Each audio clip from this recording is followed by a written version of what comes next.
So welcome you all in today's webinar, and today we'll be talking for pre-retirement for those who are into the 45 to 55 age bracket. And we have got some very categorical examples, some very clean cheat actionables worksheet for you. So this is going to be phenomenally different than what you would have observed somewhere else, right? So what are we going to cover today? The stakes, why the 45 to 55 window actually matters to you, what is asset rich and cash poor. We'll understand to decode this. कोई asset rich होके cash poor कैसे हो सकता है, and practically a huge number of population falls into this category. Why some people plan to return to work even after retirement? The old school mechanism of investment, old school pension के ऊपर dependency, rental income के ऊपर dependency, FD से आने वाले interest के ऊपर dependency आपको रिटायरमेंट के 20-25 साल बिताने के लिए सफिशिएंट नहीं है। समय के साथ क्या बदला, कैसे हमारे रिटायरमेंट का ट्रेंड बदला, कैसे हम पहले 5 साल रिटायरमेंट में बिताते थे और आज हम 25 साल रिटायरमेंट में बिता रहे हैं। When we are planning to retire early at the age of say 50 और 55, we are planning to live longer in the retirement phase thanks to medical advancements. One very interesting factor which we'll also cover, you were the retirement plan for your parents. आप अपने पिताजी का retirement plan थे, लेकिन आपके बच्चे आपका retirement plan नहीं हो गए. You were the retirement plan for your kids, for your parents, but your kids won't be your retirement plan. So we have to get out of that dilemma. And more often so not, while we are sitting in Delhi, we have seen, and also I'm sitting in Janakpuri, which is widely known for an immigrating younger population. Most of the houses here are haunted by retired citizens with their children staying outside India. And we'll find out some of the unknown facts, where some of the key issues like, अगर retirement में आपको अपने बच्चे के venture capital को fund करना पड़े, क्या आप उसके लिए तैयार हो? क्या आप इस 10% इन्फ्लेशन के लिए तैयार हो जो 28 फरवरी से आज 16 मई के बीच में आ गया है हमारे बीच में? So will decode this in a step by step process. And then we also give you a toolkit as an Excel sheet where you can actually plan this in a very clear fashion. So the 45 to 55 window, why I say this is the most important window, 5th और 6th पे commission पे divisions के बाद ये वो bracket है जिनकी तनख्वाह बढ़ गई है. और आज मैं बात कर रहा हूँ उन लोगों की जो आज के दिन 45 प्लस है. तो ये वो लोग हैं जो 1970-1980 के दशक में पैदा हुए. And if you go back to 1970s, आप देखोगे 1970 में joint family was a concept. In joint families there was one earner. we're talking of people who are 40-50 today. So these are the people who were born before 1980s. And if you look at the scenario of 1970s 1980s, घर में एक earning member होता था, 10 लोग खाने वाले होते थे. मिठाई शायद घर में महीने में एक बार आती थी, और बाहर जाके खाना खाना तभी होता था जब शादियों का सीजन हो, तो किसी ने बाहर न्योता दिया तो हम बाहर खाना खाने जाते थे. तो ये वो लोग हैं जो 1970 के दशक में पैदा हुए हैं. आज 5th और 6th पे कमीशन के बाद ये लोग आज 50 के या 55 के हैं. इन्हें आज अच्छी तनख्वाह मिल रही है गवर्नमेंट सेक्टर में. कम से कम लेवल पे you would be getting minimum like से 1 लाख 1.5 लाख, एंड अच्छे लेवल पे you will be getting 4-5 lakh rupees of monthly income. अब क्योंकि आप 1970 के दशक में पैदा हुए और आज आप 4.5 लाख रुपए कमा रहे हो, तो आप उस 4.5 लाख रुपए को खर्च करने की कैपेसिटी में नहीं हो, तो आप उस पैसे को खर्च नहीं कर पा रहे हो. तो आप क्या करते हो, उस पैसे से अपने बच्चों के लिए एक और मकान बना रहे हो. Now there is a new concept in India, creating a house for a girl child. मेरी बिटिया शादी करके जाएगी, लेकिन उसके पास अपना मकान होना चाहिए. So this is a new economics में first chapter is human wants are unlimited. And when you are affluent, आप 4-4.5 लाख रुपए महीने का कमा रहे हो, बट आप खर्च नहीं कर पाते हो क्योंकि you have been born in 1970s. In that area जब हमारे स्टैंडर्ड ऑफ लिविंग कम थे, घर में एक मेंबर कमाता था, 10 लोग खाते थे. तो आज आप चाह करके भी गुच्ची प्राडा के शूज और हैंड बैग्स नहीं खरीद सकते. आप चाह करके भी अपने कपड़े रोज ड्राई क्लीन के लिए नहीं दे सकते. आप चाह करके भी 1.25 लाख रुपए के कॉन्सेप्ट में नहीं जा सकते. लेकिन वहीं आपके बच्चे 40,000 के जूते खरीद रहे हैं, 1.25 लाख रुपए के कॉन्सर्ट में जा रहे हैं, साल में 2 बार फॉरेन टूर कर रहे हैं. उनकी पहली तनख्वाह 1 लाख रुपए है, लेकिन आप उन्हें गिफ्ट में 25 लाख रुपए की गाड़ी दे रहे हो. सो this is what is happening in your golden years. 45 to 55 या 50 to 60 को हम गोल्डन ईयर्स इसलिए कहते हैं क्योंकि इस सेगमेंट में आज आफ्टर द पे रिविजन्स आपको अच्छी तनख्वाह मिल रही है, आपके खर्चे कम होते जा रहे हैं with the improvement of health consciousness. You are spending lesser money while your children are spending more money. आपके खर्चे कम हो रहे हैं. ये वो फेज है जब आप एटलीस्ट अपना 1 या 2 मकान बना के सेटल हो चुके हो, लेकिन इस एक्स्ट्रा इनकम से अब आप क्या कर रहे हो, बच्चों के फॉरेन एजुकेशन को फंड कर रहे हो, बच्चों के पहले स्टार्टअप वेंचर को फंड कर रहे हो, बच्चों के लिए मकान बना रहे हो. खुद के लिए एक मकान बन गया है, अब बच्चों के लिए आप 45 की उम्र में पैसे ज्यादा है तो आप क्या करोगे, सबसे immediate choice is you go for an EMI. You go for an EMI. हम कैपिटल स्टार नेशन आज भी इसलिए हैं क्योंकि जिनके पास क्षमता है, जो ज्यादा पैसे कमा रहे हैं, वो ईएमआई के जरिए और मकान इकट्ठा कर रहे हैं. वो मकान खुद नहीं कंज्यूम करेंगे, बच्चों के लिए छोड़ के जाएंगे. बच्चे कहाँ पर हैं, विदेश में.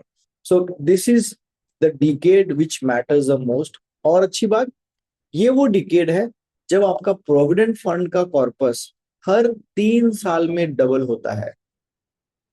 This is the period between 50 to 60 is when every 3 years with fresh contribution, with tax advantage, and with a higher payout rate of 8% plus every 3 year or every 4 year, your PF provident fund, your employee provident fund is doubling.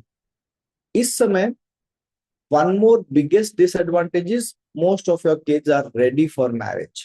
आपके बच्चे अभी शादी के लायक हैं, लेकिन उनके पास अपनी शादी करने के लिए उतने पैसे नहीं है. क्यों?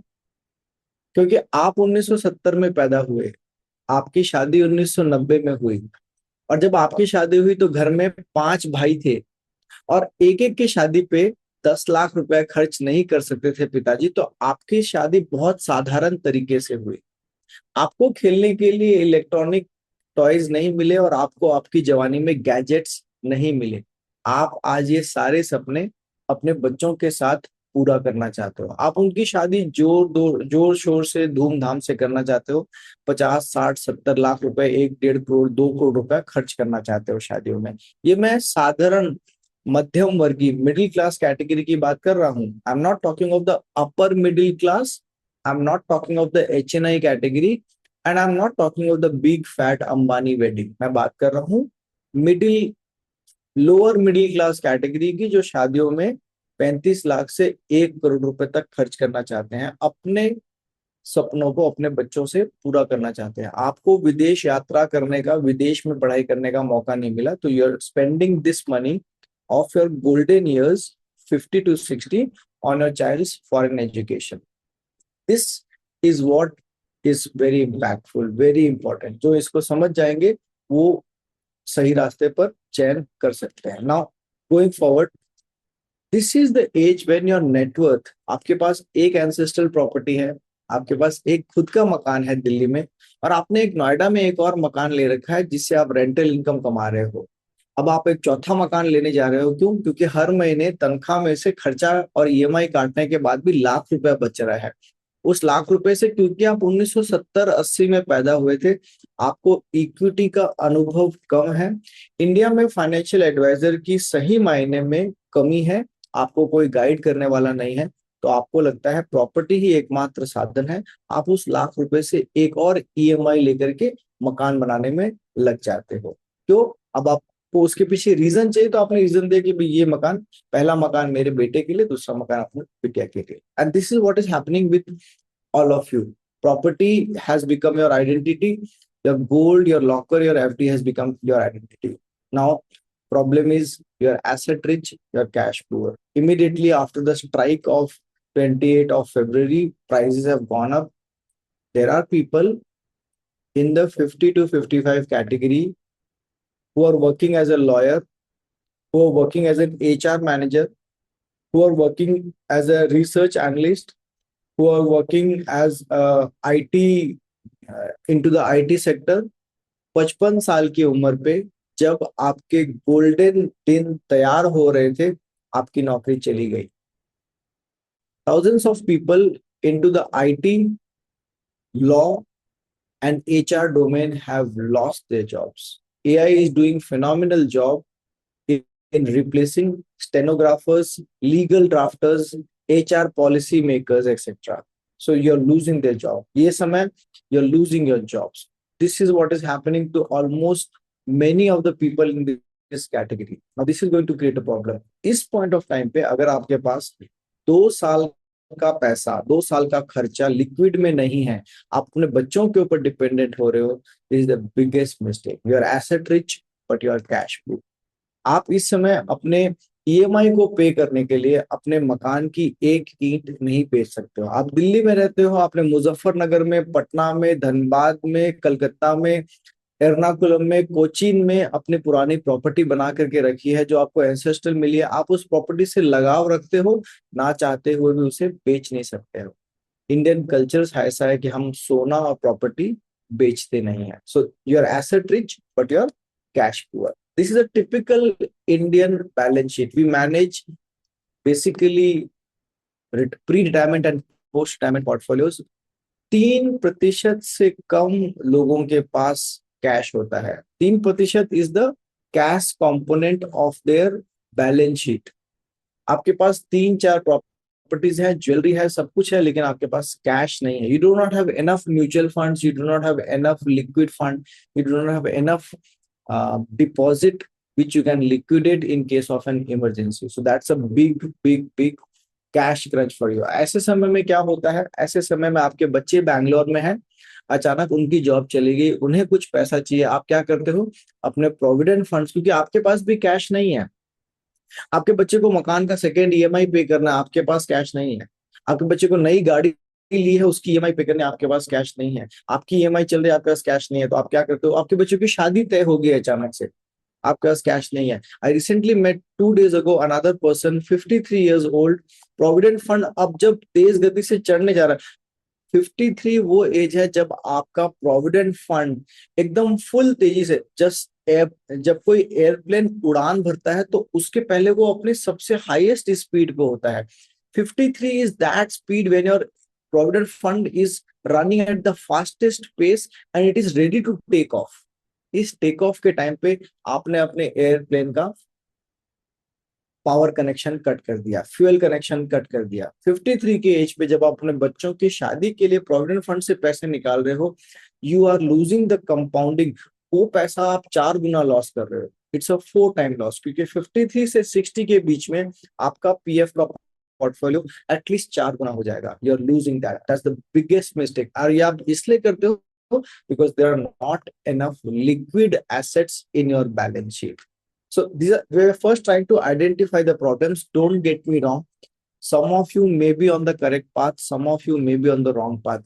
This is not a session to identify the mistakes of individuals. This is a session where हम कोशिश करते हैं आपसे शेयर करने के लिए जो हम प्रैक्टिकली देख रहे हैं in the government architecture, in the people in the government architecture, वो क्या प्रॉब्लम्स फेस कर रहे हैं और मैं आपसे वो शेयर कर रहा हूँ. So this is just a sharing, don't get me wrong.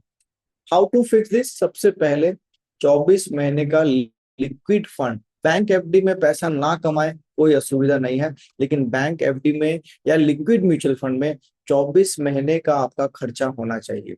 मैं, आप मुझसे पूछोगे, मैं बैंक एफडी को कम ट्रस्ट करता हूँ given the skyrocketed pace of artificial intelligence and implementation of AI based fraud.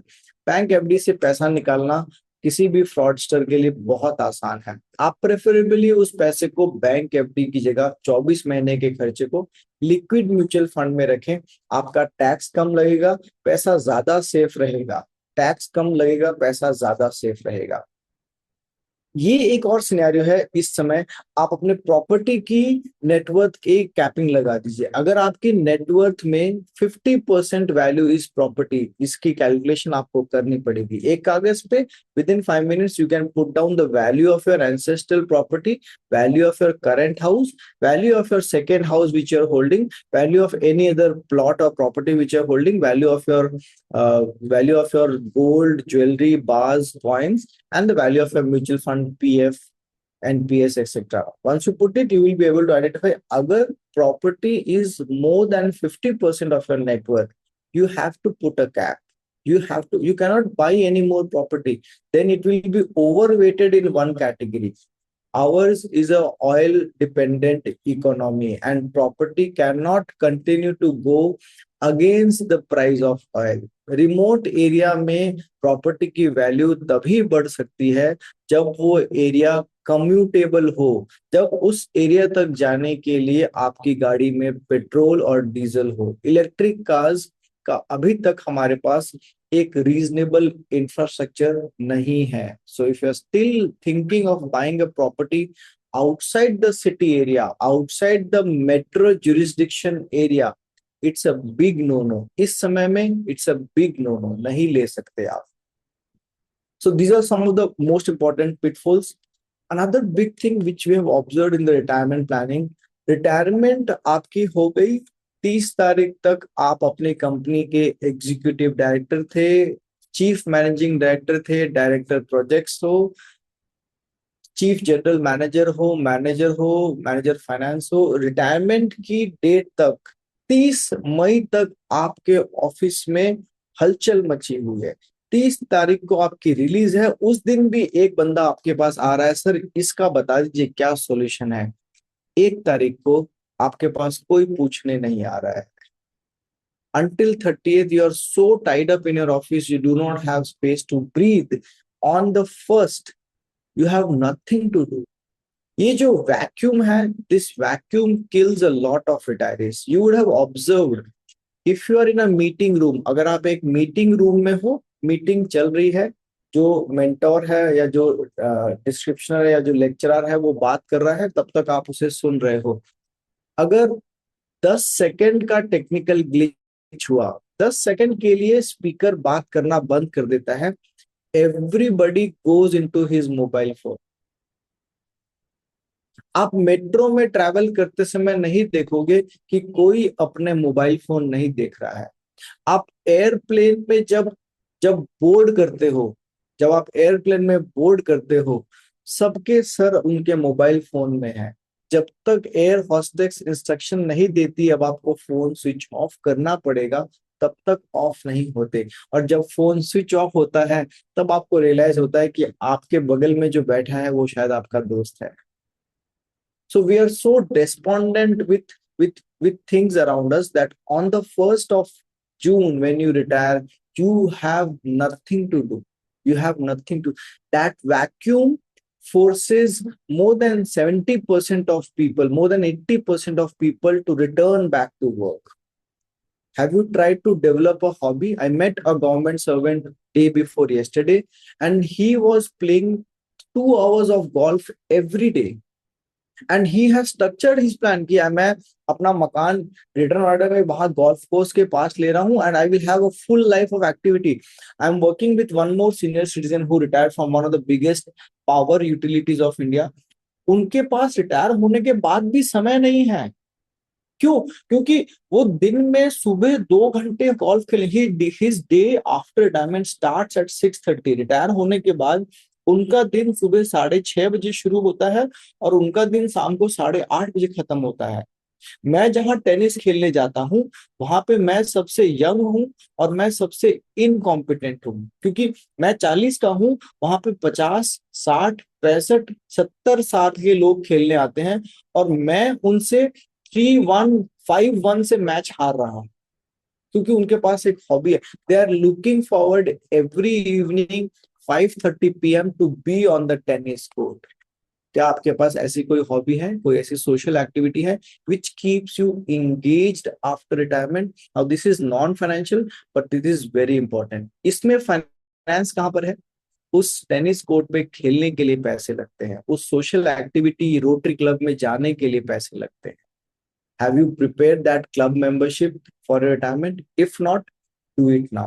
Be a part of that member. ऐसा नहीं होगा कि 60th ईयर पे 30 मई को रिटायर होने के बाद में 1 जून को अगर आप कोई श्री फोर्ट क्लब को ज्वाइन करते हो तो वहां पे आपके फ्रेंड्स बन जाएंगे। फ्रेंड्स बनने में समय लगता है। बच्चों के फ्रेंड्स मिनटों में बनते हैं, बूढ़ों के फ्रेंड्स सालों में भी नहीं बनते। That's one big aspect why people push back retirement or silently go back to work after retirement. Second factor, many retirees face fraud. One of our client has faced a big dollar fraud into his account and he's forced to rework. And he's forced to, and newspapers are filled with such people who have been frauded of the retirement money and they have to return back to work. Third most important factor is inflation.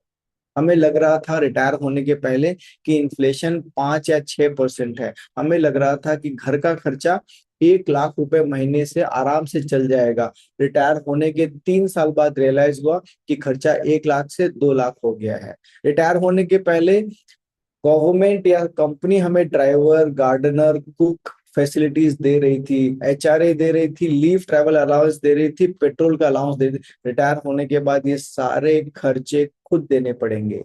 क्या इसके लिए आप तैयार हो? So that is one reason when you realise actual cost of retirement and you have to forcefully go back to work. So this should be a big no-no in a retirement plan. So how do you take the retire to work, return to work back decision? These are extreme examples. There are some good examples which I shared with you. One retired citizen still waking up at 6:30 in the morning, takes his golf course for 2 hours, still goes back to bed at say like 9:30 in the evening, still travels 3 or 4 days in a week, and he's like loving it. He's still fully engaged. He have a big circle around him who respects him and he respects them back, and that circle is, so that's one very important aspect. One more important thing is stage the withdrawal. Retire होने के बाद retirement को 3 phases में divide करें। 60 से 65 का पहला phase, 65 से 75 का दूसरा फेज, एंड 75 के बियॉन्ड अगर हम रहते हैं तो that is the third phase. आप कहोगे 75 के बाद मैं जीवित नहीं रहना चाहता, मैं भी यही कहता हूं, लेकिन क्या ये मेरे वश में है? मेडिकल साइंस के इम्प्रूवमेंट की वजह से और जिस वर्ग से आज मैं वार्तालाप कर रहा हूं, I am talking to a category of people who have enough assets. आपके बच्चे आपको हॉस्पिटल के बेड पर रखेंगे लेकिन मरने नहीं देंगे। सो if you stay back after 75, either you stay fit और you have a big medical fund in that case. Okay, so this is a hard truth of life and you have to prepare for retirement in 3 phases, and this is the time, 50 to 60 is the time when you prepare for the post retirement in 3 phases: 60 to 65, 65 to 75, 75 and beyond. लोग कहते हैं कि मेरी retirement 5 साल दूर है इसलिए मैं इक्विटी में 5 साल के लिए निवेश कर सकता हूं। लोग रिटायरमेंट को अपनी लाइफ का एंड मान रहे हैं। That's the biggest misnomer. Retirement is the beginning of the third inning. मेरे दादाजी रिटायरमेंट में 2 साल जिए। My grandfather worked till he was bedridden and he spent on bed only 2 years. So for him, retirement was only 2 years. My dad is 68 and he's still working and he's still planning to work for another 4, 5, 7 years. So for my dad, who is 68 today, retirement would be hardly 7 to 10 years. For me, I'm planning not to retire at 60, but at 55 or even 53. तो मेरे लिए retirement 2 साल या 7 साल नहीं, 30 साल का होने वाला है। अगर मैंने इसकी प्लानिंग नहीं की, I do not deserve an early retirement. Early retirement requires a lot of planning. The number of years is equal to the is equal to the amount which need to goes into that. So that's one big important aspect, and tax is one big setback in the retirement. अगर retire होने के बाद भी आप tax पे कर रहे हो, that is the biggest loser on your portfolio. Remember, pre-retirement, when you're earning high, you can take on the tax burden, you can take on the EMI burden, you can take on the capital funding for your children burden. Post-retirement, every portion of your capital need to be preserved because your risk-taking capacity reduces significantly after retirement. So that does not work in that fashion. Post-retirement, you have to keep 60, 70, 80% of money into core assets, which is a debt mutual fund or a fixed deposit, which will earn you 6%. 6% कमा के अगर आप 30% tax दोगे तो आज के दिन inflation is nowhere less than 8%। आज के दिन महंगाई 8% से कम नहीं है। Practically if you go to the ground you will see inflation for us, for the upper middle class category, inflation is more than 15%. Yes, I am very true and I'm very conscious when I'm saying that. For us in the upper middle class category, inflation is more than 15%. क्यों? क्योंकि आज से 5 साल पहले मेरे घर में एक टीवी था, आज मेरे घर में 5 टीवी है। 5 टीवी नहीं, 3 टीवी है। आज से 5 साल पहले मेरे घर में एक लैपटॉप था, आज मेरे घर में 4 लैपटॉप है। आज से 5 साल पहले मेरे घर में 2 मोबाइल फोन थे, आज मेरे घर में 4 मोबाइल फोन है। आज से 5 साल पहले मेरे घर में इलेक्ट्रॉनिक से चलने वाला फिल्टर शायद नहीं था, आज मेरे घर पे इलेक्ट्रॉनिक से चलने वाला फिल्टर, गीजर, हर रूम में एसी, एयर प्यूरिफायर, टीवी जो छोटा था वो टीवी अब बड़ा हो गया। So the consumption is not linked to 5 year back. It's there are new items which are increasing my consumption.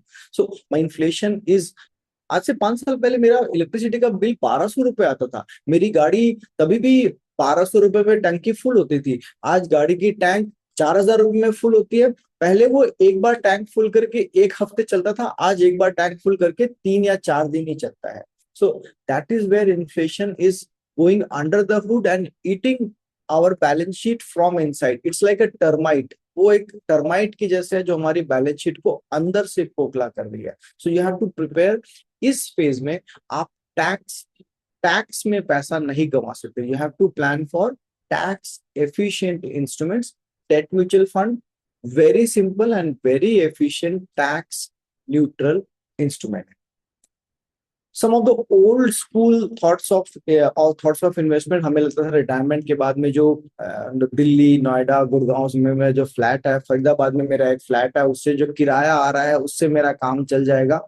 You go to Bombay, you go to Hyderabad, you go to Bangalore, rent वहां पे बहुत अच्छा है, रेंट वहां पे बहुत अच्छा है, लेकिन जिस मकान का आप 1 लाख रुपए रेंट लोगे उस मकान की वैल्यू शायद 5 या 6 करोड़ से ज्यादा होगी।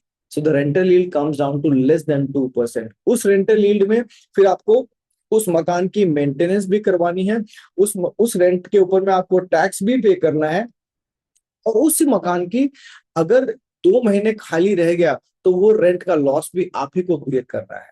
सो rent is not a dependable income after retirement in the current scenario. I know many of you will not agree. जो लोग बैंगलोर में रह रहे हैं, हैदराबाद में रह रहे हैं, गुड़गांव में रह रहे हैं, वो बोल रहे हैं कि मेरे पड़ोसी के पास मकान है, उस मकान से 40,000 रुपए का रेंट आ रहा है, 60,000 रुपए का रेंट आ रहा है। उनसे पूछिए उस मकान की वैल्यू क्या है। अगर 4 करोड़ रुपए के मकान से 40,000 का किराया आ रहा है, उस मकान को बेच करके वो पैसा अगर आप एफडी में डालोगे तो भी 40 लाख रुपए कमाओगे और टैक्स भी बचाओगे। It does not makes any sense. So if you are still dependent in retirement on FD, pension, rental, this is a big no-no. Plan some active income. Systematic withdrawal is a very active way of income. Core portfolio से 6% कमा के 3% आप हर महीने निकाल सकते हो। मतलब 3% would be the annual figure divided by 12 we can take out every month and the portfolio continues to grow. That is systematic withdrawal. We have discussed systematic withdrawal in some of our past videos. You can go to our YouTube channel and what is systematic withdrawal. But for your benefit, I'll tell you. Mutual funds में एक unique proposition है। जब तक आप job कर रहे हो, नौकरी कर रहे हो, पैसे कमा रहे हो, आप एसआईपी के जरिए पैसा निवेश करते हो हर महीने। उसी तरीके से रिटायर होने के बाद आपने जो पोर्टफोलियो बना लिया उसमें से आप SWP सिस्टमेटिक विड्रॉवल के जरिए आपने जो एक घड़ा बनाया है, अक्षय पात्र बनाया है, उस अक्षय पात्र में से थोड़ा थोड़ा पैसा हर महीने निकालते हो। उसका एक रूल है, the rule of 4% withdrawal. On an average अगर आपने एक अक्षय पात्र बनाया है तो इंडियन सिनेरियो के हिसाब से अगर इन्फ्लेशन 6% है तो आपका पोर्टफोलियो 9 या 10% से ग्रो करता रहेगा। जो पोर्टफोलियो जो अक्षय पात्र 10% से ग्रो कर रहा है, उसमें से अगर आप 4% हर साल निकालते हो तो आपका अक्षय पात्र बरकरार रहता है, आपकी इनकम भी आती रहती है। And this is a very tax neutral proposition, क्योंकि जब आप इसमें विड्रॉल करते हो तो कैपिटल गेन स्लैब के बेनिफिट्स आपको मिलते हैं, इनकम और गेन को अलग अलग किया जाता है। This is a very efficient tax neutral mechanism. 4% systematic withdrawal से आप अक्षय पात्र को रिटायरमेंट के बाद 60, 65, 70, 75, 80, 85, 90 साल तक कंटिन्यू कर सकते हो। I show you this slide on this. This is what I mean, a safe plan can fail in 17 years. So if the withdrawal is more than 4%, the plan will not sustain. The withdrawal has to be less than 4% in your retirement phase. And this comes to our one or the most important factors: decouple your retirement from your children's lives. Mahabharat में जब युद्ध समाप्त हुआ, महाभारत में जब युद्ध समाप्त हो गया 18वें दिन, युद्ध समाप्त होने के अगले दिन अश्वत्थामा कौरवों की सेना में से मरा नहीं था। अश्वत्थामा कृपाचार्य ये दोनों जिंदा थे। रात के अंधेरे में अश्वत्थामा कृपाचार्य पांडवों के खेमे में आते हैं। पांडवों के खेमे में वो सबसे ज्यादा जो प्रोटेक्टेड कैंप था उसको खोजते हैं। उन्हें लगा कि जो कैंप सबसे ज्यादा प्रोटेक्टेड है उसी कैंप में पांडव सो रहे होंगे। वो उस कैंप में घुसते हैं, जो भी था उसे मार देते हैं। उन्हें लगा उन्होंने पांडवों को मार दिया। पता चला पांडवों ने अपने बच्चों को सुरक्षित करने के लिए, पांडवों ने अपने बच्चों को सुरक्षित रखने के लिए, क्योंकि उन्हें भी आभास था कि अब हम युद्ध तो जीत चुके हैं पर रात के अंधेरे में कोई षड्यंत्र जरूर रच सकता है। उन्होंने अपने बच्चों को बचाने के लिए सबसे सुरक्षित खेमे में सुलाया। उनकी सुरक्षा उनके बच्चों की मौत का कारण बनी। आज जो हम कर रहे हैं, 50 से 60 वाली उम्र वाली वर्ग की बात कर रहा हूं, आज जो मेरे पिताजी मुझ पे करना चाह रहे हैं। जब मैं अपने पिताजी से कलकत्ता में बात करता हूं, वो मुझे सिर्फ एक ही हिदायत देते हैं, तुम दिल्ली में अपना मकान ले लो, मैं तुम्हें पैसे भेज रहा हूं। तुम दिल्ली में अपना मकान ले लो, मैं तुम्हें पैसे भेज रहा हूँ। वो जब मुझे फोन पे बात करते हैं, एक मारवाड़ी बनिया अपने बच्चों से फोन पर 2 मिनट से 2 मिनट तो बहुत लंबी, 30 सेकंड से ज्यादा बात नहीं करता। और जब 30 सेकंड एक मारवाड़ी बनिया अपने बच्चे से दिल्ली में बात करता है तो कहता है तुम्हें पैसों की जरूरत तो नहीं है। वो मुझे डोपामाइन दे रहे हैं, वो मुझे उकसा रहे हैं कि अगर मैं कहीं पिघल जाऊं तो उनसे पैसे लेकर के दिल्ली में मकान खरीद दो। ये एक सरकारी संस्था में काम करने वाला व्यक्ति अपने बच्चों को हर रोज दे रहा है। वो अपनी उनकी शादी पर 1 करोड़ रुपया खर्च करना चाहता है, उनकी पहली नौकरी पर उन्हें 20-25 लाख रुपए की गाड़ी गिफ्ट करना चाहता है। वो चाहता है कि उनके आपने पूरी मेहनत करके 55 साल की उम्र में पहला मकान ईएमआई से फ्री किया, लेकिन आप अपने बच्चों को वो मेहनत करने से रोक रहे हो। उन्हें पहली सैलरी के साथ उनका मकान गिफ्ट में देके जा रहे हो। उनके नाम पे लिए हुए मकान की ईएमआई आप दे रहे हो। और ये बच्चे ज्यादातर आज इंडिया में काम नहीं कर रहे हैं, they are going outside India. वो वापस इंडिया लौटेंगे उस मकान को बेचने के लिए। This is the hard truth of the segment which I am talking. मैं पूरे भारत की बात नहीं कर रहा हूं, मैं सिर्फ एक सेगमेंट के लोगों की बात कर रहा हूं जो आज इस कॉल में उपस्थित है। जो इस कॉल के बाहर है, मैं उनकी बात नहीं कर रहा हूं। And I will be very categorical in this remarks. We are an under skilled population. Bharat में स्किल गैप एक एक्चुअल प्रॉब्लम है। उस स्किल गैप के ऊपर में हमारे पास एक अपर हैंड था, क्योंकि भारत की आबादी आमतौर पर इनबॉर्न एंटरप्रेन्योरियल कैपेसिटी वाली है। एंटरप्रेन्योरियल कैपेसिटी हमारे अंदर कैसे आती है? जब एक घर में एक आदमी खिलाने वाला हो और 10 हाथ खाने वाले हो, तो वो रिस्क टेकिंग एबिलिटी, आपके एस्पिरेशन, आपके अंदर की एंटरप्रेन्योरियल एबिलिटी को जगाती है। जब हम अपने बच्चों को पहली तनख्वाह आने से पहले अच्छा मकान, अच्छा घर, अच्छी गाड़ी, अच्छी सुविधाएं दे रहे हैं, तो we are killing their entrepreneurship ability. They are already in a skill gap and we are killing their entrepreneurship ability. This is a double whammy of this particular category. Very soon, your children in the next 5, 6, 7 years will be bored of their job. आज आप 55 के हो, जब आप 62 साल के होगे तब तक आपके बच्चे किसी और के लिए काम करके बोर हो चुके होंगे और उन्हें चाहिए अपना नया बिजनेस शुरू करना। क्या 6 साल में 7 साल काम करके आप इतनी पूंजी इकट्ठी कर सकते हो कि आप अपना धंधा खुद शुरू करो? नहीं। फिर आपको अपने रिटायरमेंट के बाद अपनी अक्षय पात्र में से पैसा निकाल के उनके बिजनेस को फंड करना पड़ेगा। ये वो चीज है जो ज्यादातर लोग अकाउंट फॉर नहीं करते हैं। This is the time when you decouple your retirement from your children. मैंने कहा था शुरुआत में, आपके पिताजी का रिटायरमेंट प्लान आप थे, आपका रिटायरमेंट प्लान आपके बच्चे नहीं है।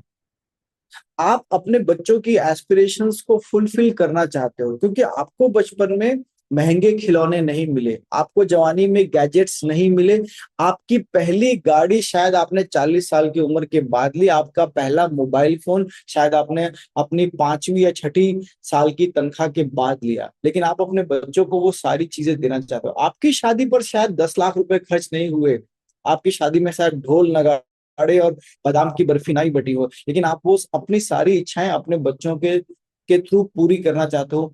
मेरा मेरा यहाँ पे एक, मैं आपको इमोशनल अत्याचार नहीं करना चाहता हूँ कि आप वो इच्छाएं पूरी ना करें, जरूर करें, जरूर करें, लेकिन अपने रिटायरमेंट की प्लानिंग तो करें। अपने रिटायरमेंट की एक बार आप प्लानिंग कर लोगे कि आपके रिटायरमेंट के लिए अगर 6 करोड़ रुपया पर्याप्त है और आपकी नेटवर्थ अगर 9 करोड़ रुपए है, एक बार आपने ये प्लानिंग कर ली 15 मिनट में, तो आपको पता है कि आपका रिटायरमेंट सिक्योर्ड है। बाकी बचे हुए 3 करोड़ में अपने बच्चों के ऊपर दिल खोल के खर्च कर सकता हूँ। हम इंडियन माइंडसेट में है, इंडियन कल्चर में है हमारा कि हम 100 रुपए कमाते हैं तो अपने ऊपर शायद 5 या 7 या 30 रुपए ही खर्च करते हैं, बाकी अपने बच्चों के लिए। तो मैं आपके माइंडसेट को नहीं चेंज करना चाहता हूँ, मैं उस माइंडसेट में एक और एक्स फैक्टर ऐड करना चाहता हूँ कि अपने रिटायरमेंट के लिए भी तैयार रहे, क्योंकि आपने अपने बच्चों को जो शिक्षा और जो स्टैंडर्ड ऑफ लिविंग दिया है, शायद उन्हें वो स्टैंडर्ड ऑफ लिविंग अपने जॉब में इंडिया में ना मिले, और शायद उस शिक्षा और उस स्टैंडर्ड को खोजते हुए वो इंडिया से बाहर चले जाएं, जो जा रहे हैं। उस समय आपकी देखभाल यहाँ पे कौन करेगा? So you have to at least plan for this. सिर्फ मैं चाहता हूं आप उसके लिए प्लान करें। आइए चलते हैं आखिरी पड़ाव पर, कि अगर आपने अभी तक प्लान नहीं किया है तो आप ये प्लानिंग कैसे करते हो। सबसे पहला पड़ाव, start with your today's monthly expenses. आज अपने मंथली खर्चे आइडेंटिफाई कीजिए। मंथली खर्चे आइडेंटिफाई करने में men are the most incompetent. आप अगर मुझसे आज पूछोगे राहुल तुम्हारा मंथली खर्चा कितना है, मैं आपको फिगर बताऊंगा 80,000 रुपए। आप यही फिगर मेरी वाइफ से पूछोगे तो वो बताएगी 1,60,000 रुपए। क्यों?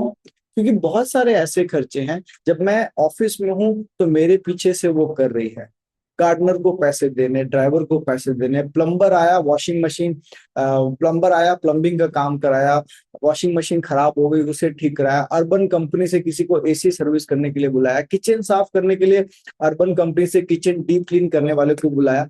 इस तरीके की चीजें रोजमर्रा चलती हैं घर पे, जो उसे पता है, जो मुझे पता ही नहीं है। मुझे क्या पता है, मैंने 4,000 रुपए के जूते खरीदे, मेरी टेनिस क्लब की मेंबरशिप 14,000 रुपए की है, मेरे ओटीटी का सब्सक्रिप्शन 400 रुपए का है। मुझे ये पता है, मुझे ये पता है। बाकी खर्चे जो मेरे पीछे से हो रहे हैं मुझे पता नहीं। क्यों? क्यों?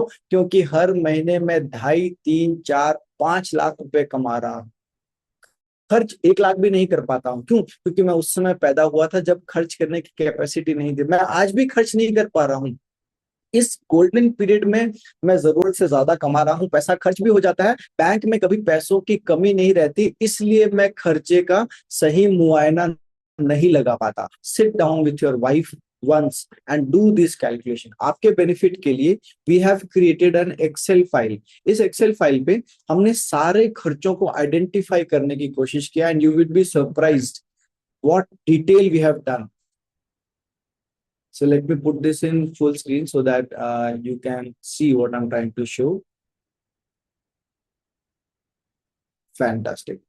अब इसमें हमने हाउसिंग में मॉर्गेज का खर्चा, प्रॉपर्टी टैक्स का खर्चा, होम इंश्योरेंस का खर्चा, इलेक्ट्रिसिटी, पानी, mobile, DTH, OTT, wifi, driver, gardener, house help, miscellaneous, ये सारे खर्चे सिर्फ हाउसिंग के जोड़े हैं. You can identify each, sit with your wife while doing this, otherwise you will fall. और कभी भी इसमें एक लमसम फिगर ना रखें, एक एक आइटम को अलग अलग लिखें.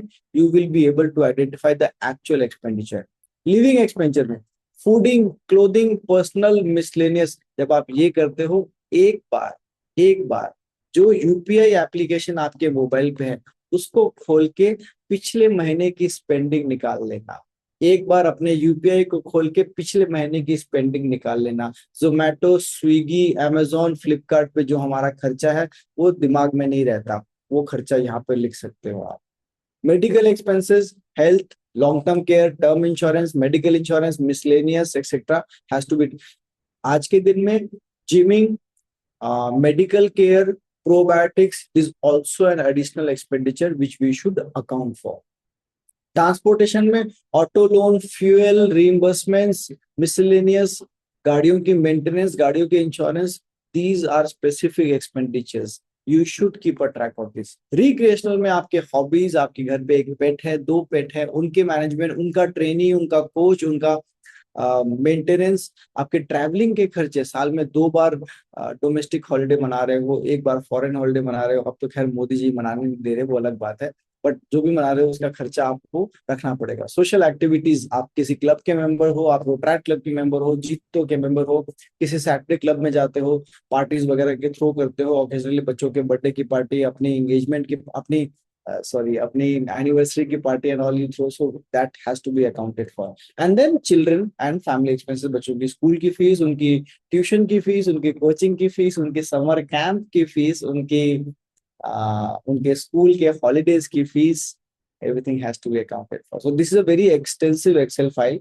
ये एक्सेल फाइल आपको सिर्फ आपके आज के खर्चे आइडेंटिफाई करने में मदद करेगी. Once you do this, you go back to this. ये बहुत यहाँ पे बेसिक फिगर्स डाले हैं. मैंने एस्टिमेट किया कि आज के दिन अगर आपका खर्चा 1,50,000 रुपए है, इन्फ्लेशन 7% है, और आप अगर आज 50 साल के हो तो आपके रिटायरमेंट को 10 साल है. 7% इन्फ्लेशन से 1.5 लाख का खर्चा 60 साल की उम्र में 2,95,000, लगभग 3 लाख रुपया महीने का होगा. 36 लाख रुपए सालाना खर्च आपका रिटायरमेंट पे शुरुआत में होने वाला है. You will start your retirement with an annual expenditure of 36 lakhs. आइए आगे बढ़ते हैं. Next step. मैं आपको डराने की कोशिश नहीं कर रहा हूं. With folded hands I am not trying to make fool of you. मैं आपको डराने की कोशिश भी नहीं कर रहा हूं, मैं आपको प्रत्यक्ष दे रहा हूं. अगर आपको इस बात पे विश्वास नहीं है, अगर आप में से कोई अपने खर्चों का मुआयना रखता है, नहीं भी रखता, आज से 10 साल पुराना अपना बैंक स्टेटमेंट एक महीने का निकाल लो and you will get the correct figure. आज से 10 साल पहले आपके बैंक का स्टेटमेंट मिलेगा, वो निकाल लीजिए. प्रत्यक्ष को प्रमाण की आवश्यकता नहीं पड़ेगी. अगर पिछले 10 साल में खर्चा 2 गुना हुआ तो आने वाले 10 साल में 2 गुना जरूर होगा, जरूर होगा. Do this. नेक्स्ट, पहला स्टेप खर्चा आइडेंटिफाई करना. दूसरा स्टेप एन्युटी फैक्टर से उसको डिवाइड करना. एन्युटी फैक्टर क्या है? अभी हमने आइडेंटिफाई किया कि रिटायरमेंट की डेट पे मेरा महीने का खर्चा 3 लाख रुपया होगा. अब ये खर्चा एक इन्फ्लेशन रेट से हर महीने बढ़ेगा, प्लस जो मेरा रिटायरमेंट का कॉर्पस है वो एक इनकम हर महीने अर्न करेगा. सो 1+ interest rate divide by 1+ inflation rate को हम एन्युटी फैक्टर कहते हैं. तो annuity factor considering the current difference between inflation and the interest rate is around 2%. उसके हिसाब से अगर आप कैलकुलेट करो तो एन्युटी फैक्टर पे 3 लाख रुपए के खर्चे के हिसाब से अगर आप रिटायर होने वाले हो 10 साल में, तो आपको 8 करोड़ रुपए का एक रिटायरमेंट कॉर्पस चाहिए. यहाँ पे हमने ये अज्यूम किया कि 60 साल के ऊपर रिटायर होने के बाद आप 30 साल तक जिंदा रहोगे. So you will continue to stay on this earth till the age of 90. अब आप ये सोचोगे कि अगर मैं 90 तक जिंदा नहीं रहना चाहता, मैं 80 तक रहना चाहता हूँ, जो कि आपके वश में नहीं है। This is an unknown factor, not in your control, but still आपको लगता है मैं 8 करोड़ प्लान नहीं कर सकता हूँ। अगर आप लास्ट के 10 साल कम भी कर दोगे तो भी ये फिगर बहुत ज्यादा नहीं बदलेगा। ये 8 की जगह पे 7.9 की जगह पे 6.9 करोड़ कम होगा। अगर आप 5 साल कम करते हो तो इसमें 1 करोड़ कम होगा। 10 साल कम करते हो तो इसमें 2 करोड़ रुपए कम। So this will become 5.8 crore. ये फैक्टर पहले स्टेप पे हमने अपने खर्चे लिस्ट किए। दूसरे स्टेप पर एन्युइटी फैक्टर के जरिए हमने आइडेंटिफाई किया कि अगर हम इतने साल रिटायरमेंट में जीवित रहना चाहते हैं तो इतना कॉर्पस चाहिए। उदाहरण के लिए कॉर्पस आ गया 7.9, यानी कि 8 करोड़। आते हैं तीसरे स्टेप पर। अब हमें ये देखना है कि 8 करोड़ रुपए मुझे रिटायरमेंट में जरूरत है, मेरे पास बन कितना रहा है। तो मैं यहाँ पे कैलकुलेट कर रहा हूं आपके PF, voluntary PF, national pension scheme, gratuity, mutual funds etcetera, pension, इन सबसे क्या रकम बनने वाली है। So this is going to give me the total value of your corpus at the time of retirement। पता चला कॉर्पस बन रहा है 4.25 करोड़ रुपया, चाहिए 7.9 करोड़, डेफिसिट क्या है 3.5 करोड़। जब ये डेफिसिट पता चल गया तो ये डेफिसिट मुझे कितने साल में पूरा करना है? 10 साल में। 10 साल में 3.5 करोड़ रुपया पूरा करने के लिए मुझे आज 48,000 रुपीज की मंथली SIP करनी चाहिए। अब अगर आप 2.5 लाख रुपए कमा रहे हो, 1.5 लाख रुपया खर्च कर रहे हो, तो बाकी बचे हुए 1 लाख में से मकान की EMI देने की जगह पहले 48,000 रुपए अपनी SIP शुरू करें। पहले अपने रिटायरमेंट को प्रोटेक्ट करें। डीकपल, इसी का मतलब है decoupling your retirement from your children's financial goals. एक बार आपने 48,000 की ये SIP शुरू कर दी अगले 10 साल के लिए, your retirement is secure. All of this can be done with the help of this Excel file. After this call, all of you will be getting an email, and in that email you will get this Excel file। इस Excel file में शुरुआत में आपके नाम वगैरह details डालने की column है। Next is your financial goals, third is your mutual fund data. आप इसका नाम है बैलेंस शीट, तो आप इसमें अपनी पूरी बैलेंस शीट बना सकते हो। Next is your insurance policies, आपके मेडिकल पॉलिसीज, आपके बैंक अकाउंट्स, आपके डीमैट अकाउंट्स, आपके लोन, आपके other physical assets, gold, jewellery, आपका मंथली इनकम एंड एक्सपेंडिचर, आपका रिटायरमेंट पोर्टफोलियो, आपके बैंक अकाउंट के details, everything is readily figured out with a format in one place। So all of you will be getting this। We come to the last section of this। Step 1, identifying your expenses। Step 2, use the annuity factor to identify the required retirement corpus। Step 3, calculate the future value of retirement corpus, which includes your PF, gratuity, leave encashment, NPS, etc., etc.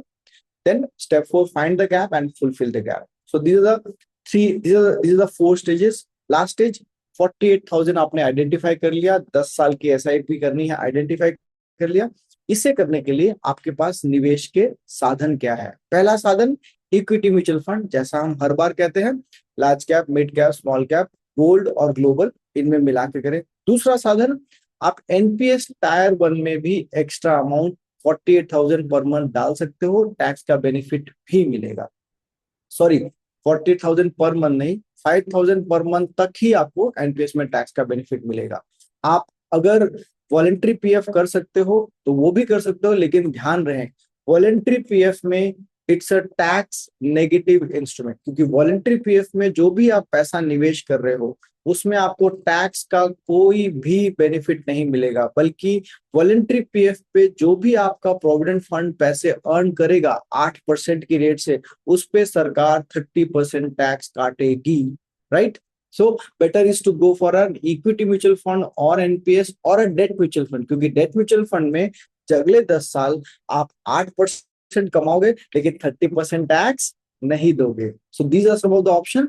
REET InvIT, अगर आपको इनकी जानकारी है, real estate investment trust in India are doing phenomenally well, but आप REIT को portfolio का एक segment चुने, प्रॉपर्टी की जगह पे आप रीट में इन्वेस्टमेंट कर सकते हैं। And if you're not covered endlessly, if you're not IAS, IPS, IRS officer, you're not covered by lifelong medical benefits from the central government, then you should plan a term insurance and a health insurance. क्योंकि जो जो central government में है उनका take care government take care कर रही है, पर जो गवर्नमेंट के संस्थान में है, जो पब्लिक सेक्टर्स में है, उनके लिए जो रिटायरमेंट के बाद हेल्थ बेनिफिट्स हैं वो अनलिमिटेड नहीं है. So you have to plan for that in advance depending on the organisation to. कुछ गवर्नमेंट ऑर्गेनाइजेशंस ऐसी हैं, महारत्ना पीएसयूज ऐसे हैं जो अपने एम्प्लॉयज को रिटायरमेंट के बाद भी अनलिमिटेड मेडिकल कवरेज देती हैं, लेकिन वो कुछ ही हैं. अगर आपकी ऑर्गेनाइजेशन ऐसी है जो अनलिमिटेड मेडिकल कवरेज नहीं देती, अगर आपकी लाइफस्टाइल ऐसी है कि आपको लग रहा है कि you are going to face some sort of illness, you have to plan this, right. And this is a monthly expenses, ये हमने एक्सेल फाइल पे भी दिया है so that you can do this. ये 3 स्लाइड्स हमने आपके लिए एक्शनेबल बनाई है. जो एक्सेल शीट को तो आप कॉपी पेस्ट करके प्रिंट आउट करके लगा नहीं सकते, बट ये 3 स्लाइड आपका खर्चा, आपका टारगेट रिटायरमेंट कॉर्पस एंड उसके लिए जो एसआईपी करनी है उस एक्सेल से आइडेंटिफाई करके यहाँ भर के आप अपने नोटिस बोर्ड पे, रेफ्रिजरेटर पे, अपने डेस्क पे एक बार जरूर चिपकाएं. You will see the results within the next 21 days. You will see the results within the next 21 days. With this, we come to an end of today's chapter. Next week, we are going to discuss on Cold War and your portfolio. We'll try to decode the India's new import restriction और आपके portfolio पे इसका क्या impact है. अगर आपको आज का सेशन अच्छा लगा, सामने आपके स्क्रीन पर क्यूआर कोड है, उसे स्कैन करके एक गूगल पे रिव्यू जरूर दें.